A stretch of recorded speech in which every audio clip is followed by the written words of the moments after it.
What's up, tribe? How you guys doing? Go ahead and hit that subscribe button, and I hope you like this video. This is going to be your review for the Real Housewives of Beverly Hills, Season 11, Episode 15. So, let's just go ahead and get the stuff we don't care about out the way. Dorit tried on some wedding dresses for her new wedding collection, and PK was naming them obvious names. The dress with the pearls was called the pearls, yada, yada, yada. And she went on to let us know that everybody thinks that she's the one that talks so much, but it's really PK. And maybe the reason why she talks so much when she's not home is because when she is home, PK dominates the conversation. I don't know, whatever. Then she went on to talk about how, Erica keeps so much close to the vest, but she understands that because she keeps so much close to the vest as well. Whatever. Then it is Kyle and Mauricio's 25th wedding anniversary. They have an anniversary dinner. We don't care. We find out that he ain't buy her nothing for her birthday. So I guess he better had got her something really nice for their anniversary. But this is how I feel about stuff like that. And I thought about this during the episode. I think if I was rich enough to buy whatever I wanted when I wanted, I don't know if I would get mad at my husband for not getting me something for every occasion. Because at a certain point, what the hell he gonna get you? Like, we legit have seen Kyle DoorDash a Rolex to dinner. You know what I mean? Remember when they went in Jamaica? Y'all know, if y'all know what I'm talking about. Like, she legit had a Rolex delivered to her at dinner. After she asked Mauricio if she could get it, and he was like, sure, go for it. So I'm like, the only thing, let me tell you what would have been great if Mauricio would have been able to do for her. Which she probably done already did it. But remember when they got robbed a few years ago? And she said a lot of her older vintage bags were stolen. Now, the reality is they were sentimental value because she said a lot of them belong to her mom. But I feel like if he had been able to track down some of those vintage styles, which for their kind of money probably wouldn't be that expensive to find, but that might have meant something to her. But honestly, like at a certain point, you just got money like that. Like, I don't know if I'd be mad either. I'd be like, just take the credit card and go get what I want. Okay. Anyway, that's it. But we see Kyle and Sutton go to Sutton's new house. It is still under construction. I don't know why we even went to go because it is still under construction. I guess just so we could get this scene where Sutton is talking to Kyle and Sutton is letting Kyle know that she wants to talk to Erica and that she's taking the gloves off because she's been really nice to Erica. But after they had the event for Lisa's launch for her beauty brand and Erica was sort of coming for her, she is taking the gloves off, and point blank, she don't believe Erica. She gonna tell Erica that she don't believe her, and she think Erica is lying. She said, we already caught her in one lie about that daggone car accident, and where there's one lie, there's more lies, and I just don't trust her. And of course, Kyle is sitting there eating the whole thing up, and I'm thinking to myself, Sutton, why are you talking to Kyle about this? You know good and damn well Kyle is not going to stand behind you, and she's going to throw you under the bus at the first moment that she has a chance to, which is exactly what happened, but we'll get there. And I was just thinking, Sutton, why are you talking to Kyle about this? Like, what in your mind made you think that this was a good idea?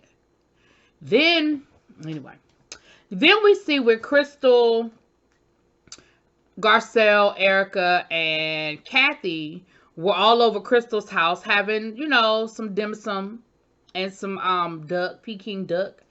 And they were talking, we found out that her kids do take Chinese. She said, listen, my kids are American, so, I'm not trying to raise them as non-American, but I do want them to have a healthy respect for their, for their culture. That's cool. That's cool.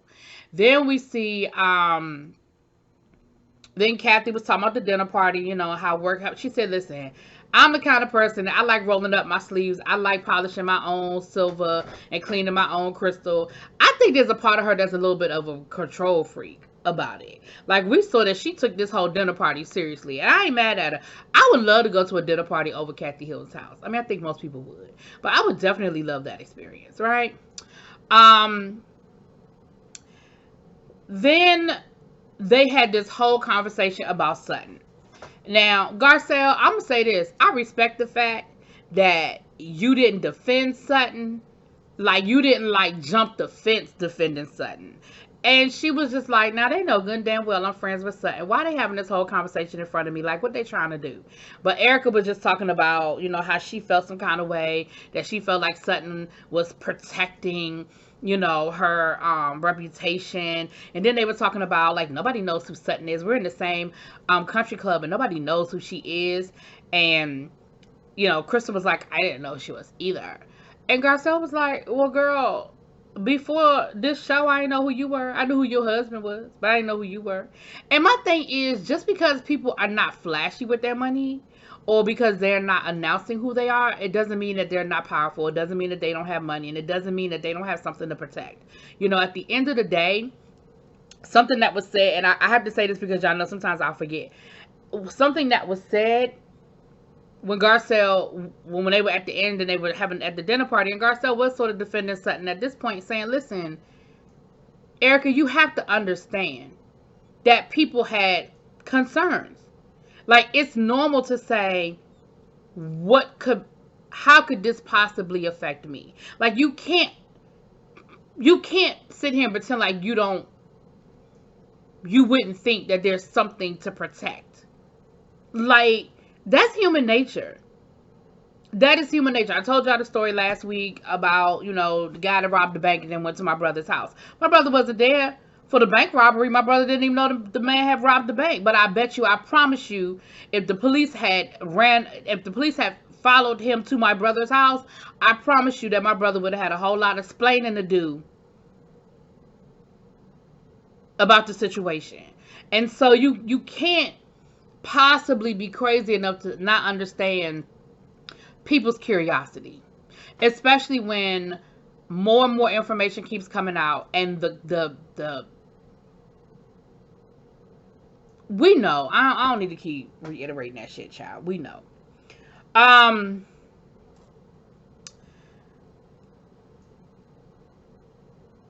think the next thing is, because we skipped over the other stuff we don't care about. So I really think that the next thing at this part is the actual dinner party. So we're going over to Miss Kathy Hilton's house for her dinner party, honey. And she, got the whole thing laid out. She has her staff there.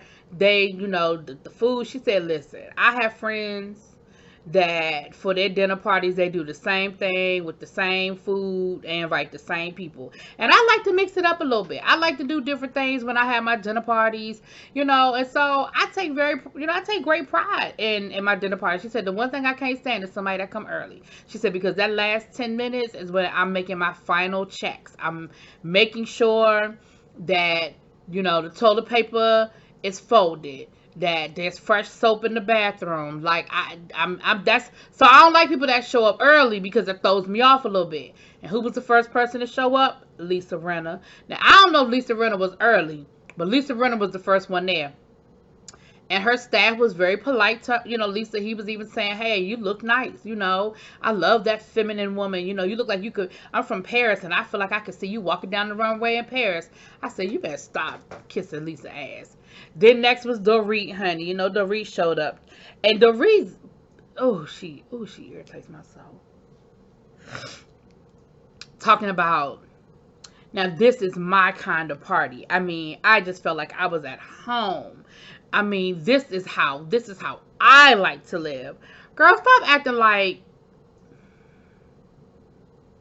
girl, just stop. Stop acting like you and PK's life is the same as Kathy Hilton's, because it's not. It's not. I promise you it's not. Then Erica showed up. Now, of course, when everybody came in, it was like, hey. Then Kyle showed up. Hey. Crystal showed up. Hey. Sutton showed up. I said, oh, y'all dirty. Then Garcelle came in last. In the back, it was back to, hey. I said, y'all. Okay, I see y'all. I see y'all. I see what y'all did right there.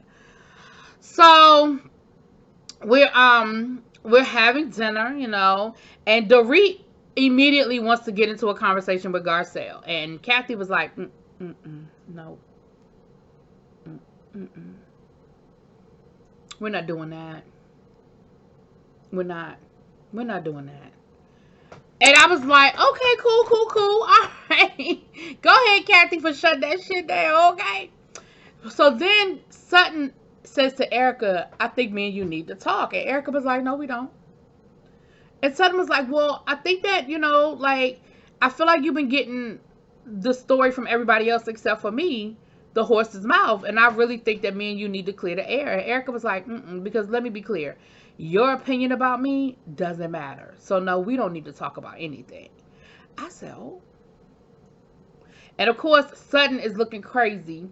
Ma'am, if this were not a TV show being produced, because I'm sure production put some batteries in Sutton's back, I'm sure production told Kathy to let it play out because she stopped Dorit from having a conversation with Garcelle, but she ain't never stopped Sutton and Erica from having this whole conversation. But in a real situation, Sutton, this is the part where you walk away. This is the part where you let that shit go and you just don't. You wait until you and Erica are one-on-one. Maybe you call her and say, can I come over? Can I treat you to lunch? But I think with Erica being the kind of person she is, I really think that ship has sailed. I don't think Erica has anything she wants to say to you at this point. But because we are producing a TV show, and because we do have production needing a moment, Sutton continues to try to make Erica have this conversation. So, in the beginning, it was Sutton basically saying, listen, I'm going to say what ain't nobody else trying to say. Like, let's be clear. I wasn't the only one in that room talking shit, okay? But I'm the only one that's really trying to let you know that I was saying what I had to say. She said, I felt one way, but I don't feel that way anymore. Now, when she said that, now I'm sitting there like, wait a minute. Because I know Sutton just said that she gonna get Erica together and she don't believe Erica and that Erica is lying to them. But now you're saying, well, when I said all that stuff about, how this is reflecting on us, I did feel that way, but I don't feel that way anymore.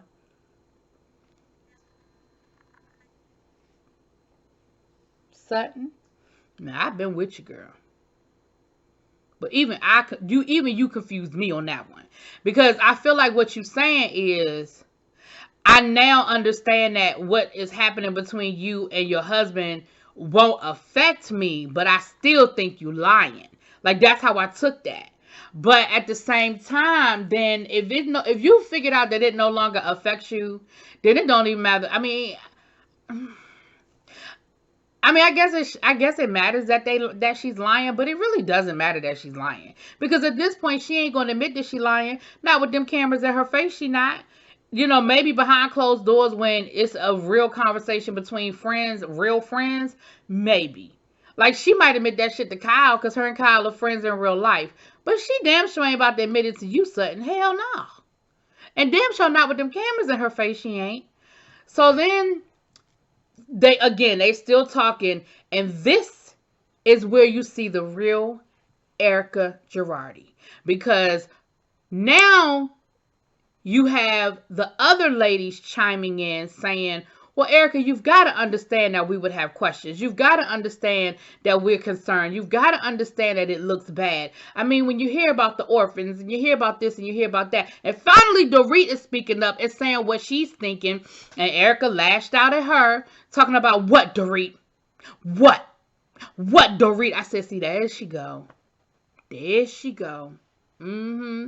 That ain't the same weeping Wanda that we done had for these last couple of episodes. That's the one right there. That's her. And Dorit was like, well, certainly, like, I understand you feel bad. She said, no, you don't. You don't understand how bad I feel because I feel worse than you could understand. Like, of course it makes me feel bad to think about the orphans and all of that. Of course it does. And Dorit was like, well, girl, like, you got to understand that we were just concerned. Like, she said, because Erica, let's be clear. Every time they write an article about you, we're in it. And you know that. You know that they bring us up. So you've got to understand that we will be concerned about our name and how it's being portrayed and what's being said about us. Like, you've got to understand that. And Erica is pissed. crying. And Garcelle was like, Erica, don't do that. Oh, Erica, don't do that. But see, what I don't think Garcelle understood in that moment, those were angry tears. Those weren't tears of, I'm upset and I'm so hurt. No, no, no, no, no, no, no. Those were, I want to cuss all y'all asses out, but I can't do it because the camera's in my face. Those were not, and Garcelle tried to comfort Erica, and Erica ain't wanted. Erica was like, you can let go of me. You can stop touching me. And Garcelle was like, girl, don't do that. Like, stop it. Like, don't do that. And Erica was not here for it. Erica wasn't trying to hear it. Erica didn't want no parts of it, okay? And I said, see? There she go. We were looking for her. Heard you was looking for me. Here I go. And then it goes back to Sutton. Now, Kyle gonna throw Sutton under the bus, talking about, well, say what you really said, Sutton. You said you didn't believe Erica. You called Erica a liar. I mean, go ahead and say it, because you keep saying this and you're putting us in an awkward position and you're putting us in a bad position. So go ahead and say what you really said about Erica. Sutton was like, bitch, what? Ain't nobody asked for you. Girl, I didn't ask you to help me out. Like, I was finally getting some of y'all to be on my side. Then you got Lisa Rinna bitch ass. I shouldn't have called that woman that. Then you got Lisa Rinna ass talking about some. I mean, if we would all just love our neighbor, girl, even Erica had to say, Lisa, shut the fuck up. Like, girl, stop it. Because you know why? Because last year when it was Denise, and it was about something that really didn't have nothing to do with y'all, whether Denise cheated on her husband or not, really want y'all business. And if she wanted to lie about cheating on her husband, listen, it really wants y'all business. And you wanted her to confess it to everybody. But now all of a sudden it's, if everybody would just love thy neighbor. Girl, if you don't go sit your big lip ass down. I'm so sick of Lisa Rinna, y'all. The hypocrisy is what did it for me. So, next thing you know, baby, Erica, them fangs came out, baby. And Erica, was telling Sutton, just shut the fuck up, leave her the hell alone. And Sutton was like, Erica, don't do that. Don't do that. She was like, oh, what, Sutton? Oh, what? Sutton was like, girl, or nothing. Like, but she didn't say it like she was scared. She said it like, girl, you being real silly. Like, I ain't about to fight you. Like, girl, she was like, exactly. So just shut the fuck up. I said, well, I think she said hell up, but I said, okay. So, of course, it's to be continued, child. So, we'll get part 2 next week, honey. Anyway, y'all let me know what y'all think. Drop it in them comments. Peace.